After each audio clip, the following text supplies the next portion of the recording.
Große Sophie-Tafel.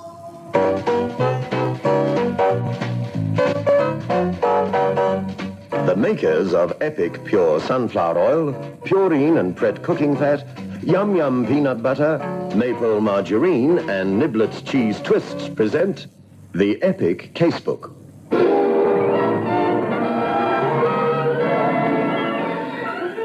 In which Inspector Carr investigates.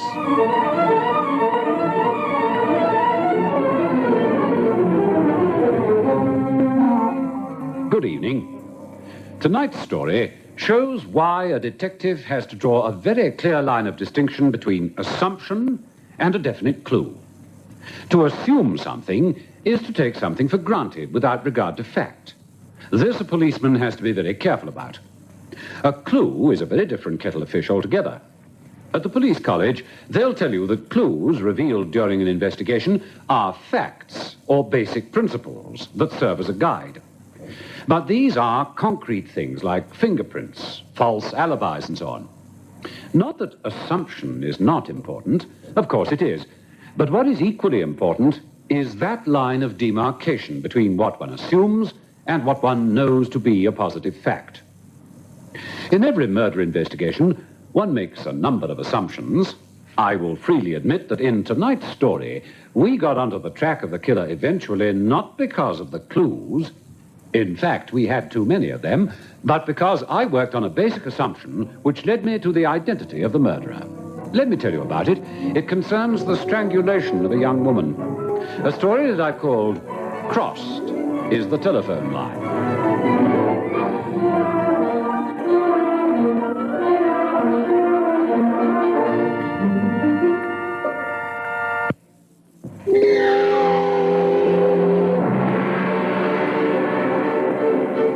The Middle Temple at the Inns of Court, which is the Middle Temple of what is known as Lincoln's Inn and Gray's Inn, with its quiet, peaceful, if somewhat bleak, legal atmosphere, is hardly the place where one would expect to find the victim of a brutal killing.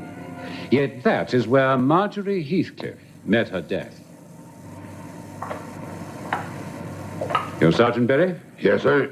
Bow Street Police. I've taken statements from the man who found the body, the caretaker. Where are they? In that office over there, sir. I see. According to operations, the man's name is Kramer, and the cleaners are Mr. Newman. That's right, sir. I'll present him with my compliments. Tell him I won't be a moment. Dr. McPherson and I will take a look at the body. Horrible.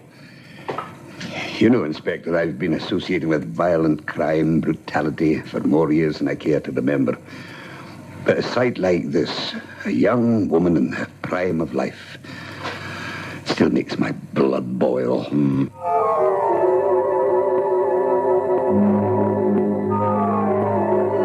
As well it might. The body was lying on the floor of what looked like a neat and tidy office. But there was nothing tidy about the corpse. The full horror of the crime that was done to her was there, expressed on her face. She was lying on the floor, her knees drawn up, her arms tucked under her, as though she was using her office floor as a place to rest. It was when I looked at the corpse from another angle and was able to see her face that the full horror of the crime became apparent. Her eyes seemed to be popping out of her head. Her jaw sagged down from an open mouth, her lips blue, the color of her skin an ashen white. All unmistakable signs of strangulation. Poor girl. How old would you say she is, Mac? 25, 26? Somewhere around there, I should say. What's your theory? Well, judging from the position of the body, it looks as though she was walking to the front office when somebody attacked her from behind.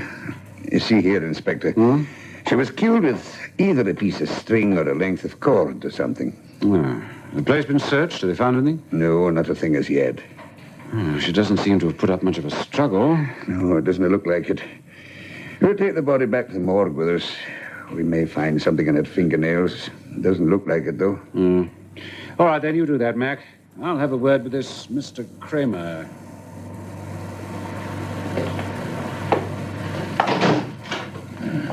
And about time, too. Oh, I'm sorry to have kept you. Are you Mr. Kramer? Yes, sir, I am. And you're Mr. Newman, the caretaker? Yes, sir, I am. It's like something out of the movies, ain't it? We are. I'll never be the same again. Mr. Newman, I'm sorry to trouble you. Now, why don't you go and make yourself a nice cup of tea? I'd like a word with this gentleman here. Yes, sir. Now, sir, what were you doing here? I came here by appointment. If that's Marjorie Heathcliff lying out there, then she's the one I'm supposed to see. Had you met her before? No, she phoned me at my hotel. When was this? About 4:30 this afternoon. You see, these guys, Wright, Sims, and Cheatham, they act as my English lawyers. Yet you say you've never met the girl. Listen, Inspector, I'm on a multi-million-dollar concern, and I'm not easily rattled. But you don't come across a dead body every day of the week, do you now? No, I don't suppose you do.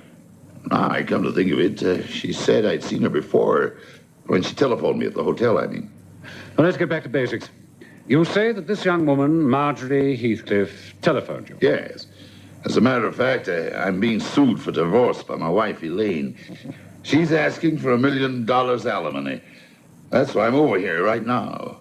When the telephone rang, I thought it might be my ex-wife. Hello? Mr. Kramer, there's a lady on the phone. Wants to speak to you urgently. If that's my ex-wife, tell her I want nothing to do with her. Tell her to speak to my lawyers. Tell her It's a young anything, lady named Marjorie Heathcliff. She says she's from Wright, Sims and Cheatham, your solicitors. Oh, that's different. Put her on, please. Hello, Mr. Kramer. Speaking. It's Marjorie Heathcliff here. You remember, sir, I was taking down the notes of the consultation this afternoon. Yeah, what is it? Has something come up? Well, sir, do you remember how disappointed you were that the private detective hadn't been able to get anything on Mrs. Kramer? Well? Well, I've just found a letter in the office from your wife to one of the partners. Sir, you know if you can prove infidelity, she can't hope to win her case. Yeah, I know. She's too smart for us all. And now she's trying to get me for $1 million. Suppose I tell you, sir, I've got written proof. She's been having an affair with one of my bosses. I found a letter to prove it. It's dynamite. It's addressed to... Well, are you trying to tell me that she's having an affair with one of my lawyers who's supposed to be fighting the case for me? Quick, sir, I can't talk anymore. They're buzzing for me. Everyone goes at 6 o'clock. I usually stay on to do a bit of swatting. There'll be nobody here except me. I must fly. See you tonight. Hello, Miss Heathcliff. Hello. Call's rang off, sir. Let me get this right, Mr. Kramer. The girl had come into possession of some information vital... Vital, sir, is almost an understatement. If that girl had been able to give me the information I needed, she'd have been set up for life. I don't know whether you've been reading the newspapers, Inspector, but my wife is better known as Elaine Talmadge. At least she was an actress until she latched onto my bank account. Well, there's a motive, all right. It looks as though somebody strangled her to stop her giving you the information you wanted. Well, can't you see what this means, Inspector? If what this girl Heathcliff said on the telephone is true, that my wife has been having an affair with one of my legal Now, representatives... let's leave that line of inquiry at the moment. You came here because of a telephone call. And what time is it? About 20 after 7. Now, just a moment, Mr. Kramer. You say that this girl telephoned that she had some shattering information at approximately 4:30. I know what you're going to say, Inspector. The fact is, I had an urgent call booked to New York. This you can verify. I didn't get the call until about 7 o'clock. So you got here at about 7:20.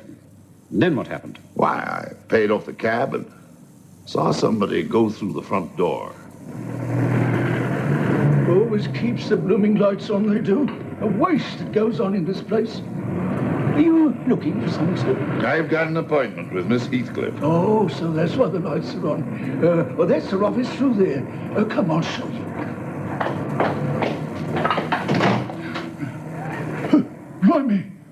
Blimey! Miss Heathcliff! Police! The girl had something to tell me, and somebody strangled her so that she couldn't tell anybody anything. I see. Tell me, Mr. Kramer, did you find the letter? Letter? What letter? Oh, come, Mr. Kramer. Neither of us is a child. You say that the girl had evidence that could ruin your chances of winning the court case. Something that could cost you $1 million. And you asked me, what letter? Didn't you have a quick look around for the vital piece of information that Marjorie Heathcliff talked about? Yes, sir, I did. I sent the caretaker out to get a cop, and I had a quick look around, but I never found anything. Well, at least you're being frank. Sergeant! Sir? See that this gentleman and Mr. Newman are transported to their respective homes. Right, sir. But I demand to see the police. Well, your demands are being met, sir. Come in. I'm Inspector Carr, New Scotland Yard. Sorry, my name is Sims. You're darn tootin' right, Mr. Sims. Tell me, Mr. Sims, what did you do with it? Do with what, Mr. Kramer? Don't give me that. What did you do with the evidence? That's why you killed Marjorie Heathcliff, isn't it?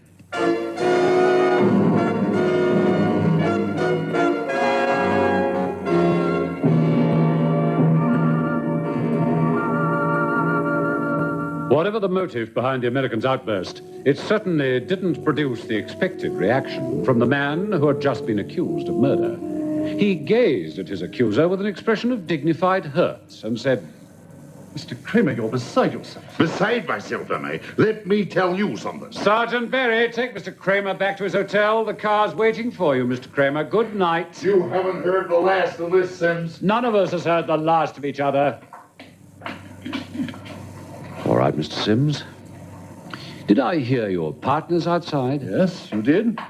Come through, gentlemen. Well, Mr. Wright, Mr. Cheatham, this is Inspector Carr, New Scotland Yard. I won't waste your time, gentlemen, so let's get down to brass tacks. It's now 8:40. Did you all arrive here together? Yes, we did. Yes? Did none of you go home? Well, I didn't. There was a law society meeting at 8:15. I'd never have got home and back in time, so I stayed in town. That applies to me as well. I assume it applies to us all. We all live outside London. It was an annual general meeting, a very important one. Well, how is it you all arrived here together? Obvious, isn't it?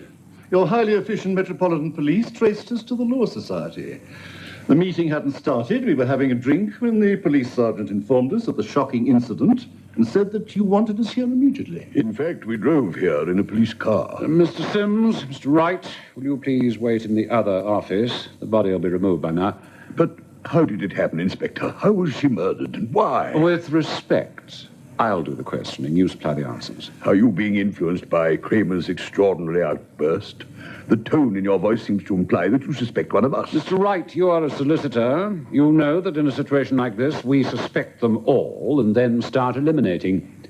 I'd like to question each one of you alone, if I may.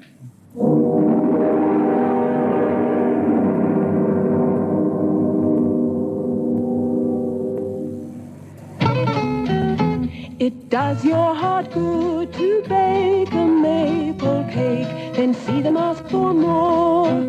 Feather light, fine textured and rich tasting. That's how your cakes will turn out every time you use maple margarine. Maple margarine is rich in flavor, rich in vitamins too. It does your heart good to bake a maple cake, then see them ask for more. Maple.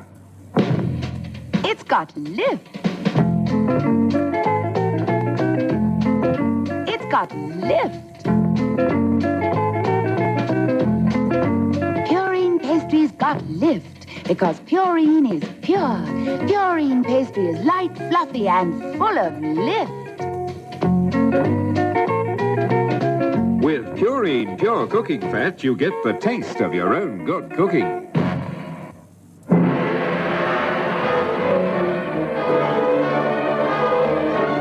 And so, for the next hour and a half, I questioned each of the partners in turn. Dr. Macpherson's first examination showed that the girl had been strangled at about 7 o'clock that night.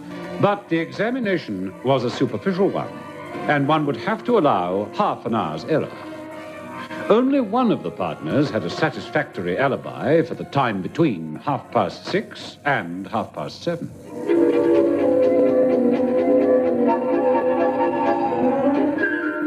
I left my office at 6 o'clock. I called in at the Aldwych Arms. I stayed about an hour. Somebody recognized me? Doubt it. Place was crowded. I then walked to the Law Society. Got there about 7:45.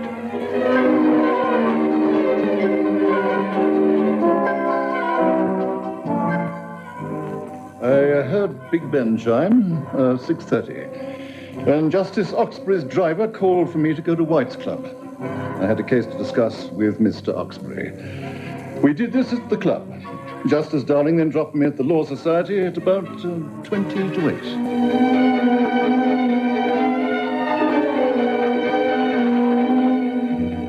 pleasant evening as I left my office, and I thought I'd walk to the Tate Gallery.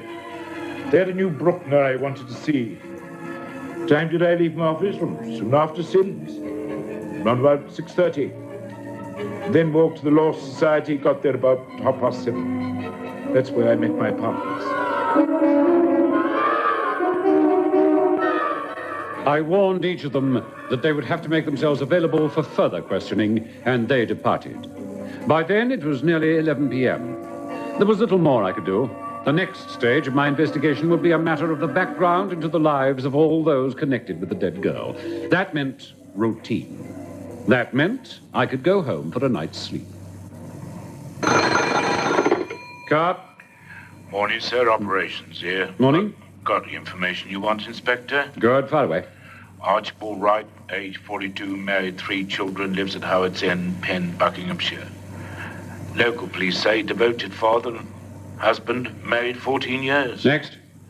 Malcolm Cheetham, age 39, married, 1 child, lives at Abingdon Cottage, Surrey. Rumours of quarrels, but no suggestion of divorce. Can't find a link with Mrs. Grammer, sir, but the next one's interesting. Huh? Daniel Sims, age 45, divorced, no children. Stephanie Armitage, who became wife of Silas Kramer, was cited as correspondent. Excellent. Anything on the two of them? No, sir. Sims lives at a block of flats in Chelsea. Ex-branch say that he and Mrs. Kramer weren't seen together. Well, never mind. You found the link we're looking for. Well done. Come in. Busy? No, come in, Doc. Come in. Got the latest lab report on the Heathcliff girl. That's fine. Sit down. Anything interesting? Only from one point of view, Inspector. It's now confirmed that she was attacked from behind. It didn't need any kind of strength to kill her. There were fine strands on the poor girl's neck. It wasn't a rope or string, but silk. I don't suppose you've managed to find anything, huh? No. It's more than likely the killer took it with him. I've heard some good news. Oh, no. Oh, what's the matter? Oh, what a fool I am. A blithering fool. I thought we were about to close the case, and it's as wide open as ever. But how? Why? Oh, I won't bore you with the details. If Kramer was telling the truth, and I think he was, the killer must have been one of the 3 partners. A member of the bar? Oh, that's hardly likely. It's very likely, Mac. There's no reason for him to... Look, now, why should Kramer, why kill her? He wouldn't know the movements of the other members of the staff, at a moment's notice, nor would he go back to the scene of his crime once he got away undiscovered. I walk in here, you're as cheerful as a cricket. Suddenly your face drops. Now, what is it? Oh, one of the 3 partners had a strong motive for killing the girl. She was about to give information that would have ruined his career, robbed his chances of sharing $1 million, and possibly ruining his love life. Strong a motive as I've ever heard. You're certain that the girl was killed between 6:30 and 7:30 in the evening, right? Right. I closely questioned the 3 of them. One had a watertight alibi. The other 2 gave accounts of their movements. They can't be corroborated. Well, that certainly narrows the field down, doesn't it? After all, one of them could have hidden themselves in the office, waited until all but the Heathcliff girl had gone, and strangled her. 2 very good clues, motive. There's one snag. Whoever killed the girl was on intimate terms with Kramer's wife. Marjorie Heathcliff was going to name him by showing Kramer a letter to prove this. She was murdered before she could speak. You're leading up to something, Inspector. What is it? Just this. We know one of the partners had an affair with Mrs. Kramer before she married, possibly still having an affair. Then why are you waiting? Because he's the one with the cast-iron alibi.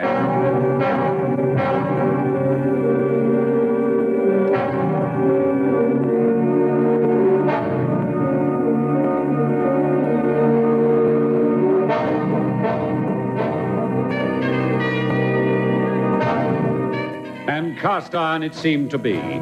Justice Oxbury was certain that Sims had been with him between the vital hours of 6:30 and 7 p.m. Then, something hit me. There was another possibility.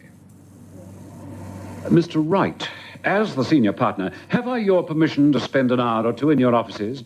It might give me some sort of lead. Oh, do what you wish, Inspector. I realize that we're all under suspicion. All I want is for you to solve this case as quickly as you can.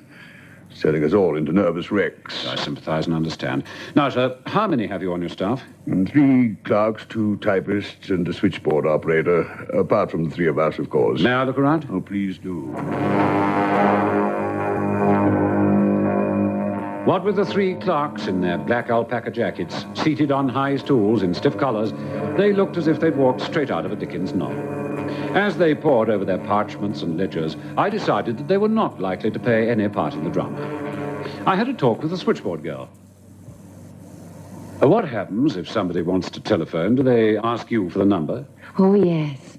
We've only got 4 extensions, so you can't exactly say that I'm overworked. Mind you, I do a lot of typing as well. At about 4 o'clock, Marjorie Heathcliff telephoned Mr. Kramer, right? Yes, I got her the number. Are you sure you did? She didn't dial the number herself? No, I remember it, you see. There was such a mix-up. Mix-up? Yes, one of the partners was ringing for me to get a number. Yes, Mr. Sims. Mitchell and Company, just hold on, please. Hello? Yes? Yes, Marjorie? Mr. Kramer? At the what hotel? All right, dear, just hold on. What do you mean you've got a fortune on your hands? Wait a minute, I've got to get a number for Mr. Sims. What's all the excitement about? Well, hold on, Hello? Yes? Oh, Mr. Sims, yes, Mr. Sims, I'm getting your number right now. That was the last time I spoke to her alive. Isn't it terrible? What did you do? You got Mr. Kramer for Miss Heathcliff, hmm? Yes, sir. You see, Mr. Sims' number was engaged. So while I was holding on for Mitchell and Company, I got through to Mr. Kramer's hotel. I see. Were there many more calls? No, 2 going and 1 incoming, that's all. You sure? Positive, sir. And what were the incoming calls? Well, there was only one for Mr. Wright, his wife. And the outgoing call? Well, I record those. I've got them in my book. Here you are, sir. Mr. Sims phoned Justice Oxbury to remind him of that appointment that evening. And... Well? Oh, I don't know who the other call went to, sir. Mr. Sims asked me for a line. Good. Thank you very much. You've been very helpful.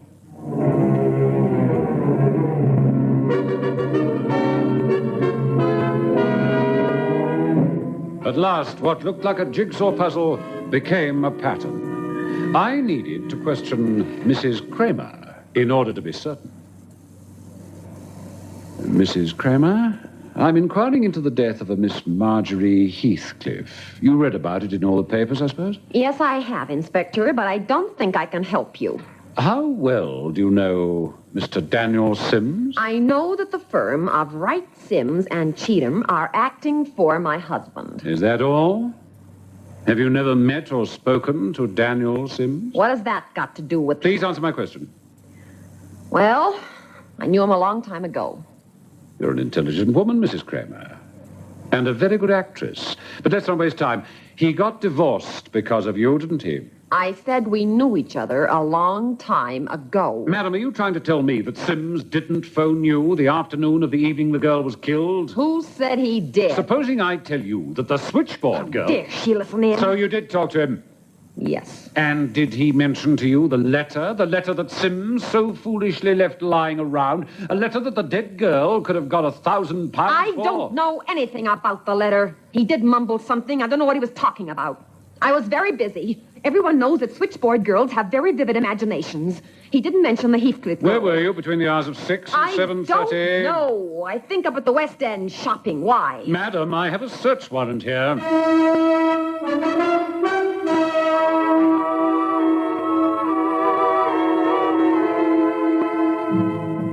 We never found the incriminating letter, but I did find a not insignificant link in the chain of evidence. It was a number of loose pearls in a dressing table drawer. Is that what you did? Remove the silk thread to use on that poor, unfortunate girl? I didn't do it. He must have done it. I know nothing about it.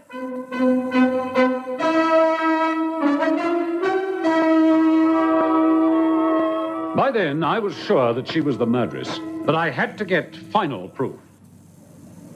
Why did you phone Mrs. Kramer on the afternoon of the murder, Sims? I didn't. Didn't you? You overheard Marjorie Heathcliff tell Mr. Kramer that she had a letter proving you were having an affair with Mrs. Kramer. Proof that destroyed all hope of getting that $1 million settlement. You heard the girl say that she would wait for Kramer in her office. It was you that urged your lover to commit murder. You're as guilty as she is. Even with your cast-iron alibi, you'll swing, Sims. Swing for the murder. No. Yes, I warned Stephanie what was happening. But I swear to you that I didn't know that she was going to do this terrible thing. When I heard of the murder, well, I knew what had happened, but I was not an accomplice to it. I had no idea that Stephanie would drive to our offices and strangle this girl. I swear it. When Stephanie confessed to me, She confessed to you, did she? Well, congratulations, Inspector. I hear that Mrs. Kramer and Sims are accusing each other now, each saying the other was responsible. Yes, each is as guilty as the other. They'll both pay the penalty, all right? How did you get on to the woman? It's a funny thing. We had definite clues involving Sims, but as for Mrs. Kramer, there were no facts to go on. But there was a strong assumption. An assumption? Yes, it was this. Well, listeners, do you know what that assumption was? Not sure? Well, I'll be back to tell you after you've listened to the commercial.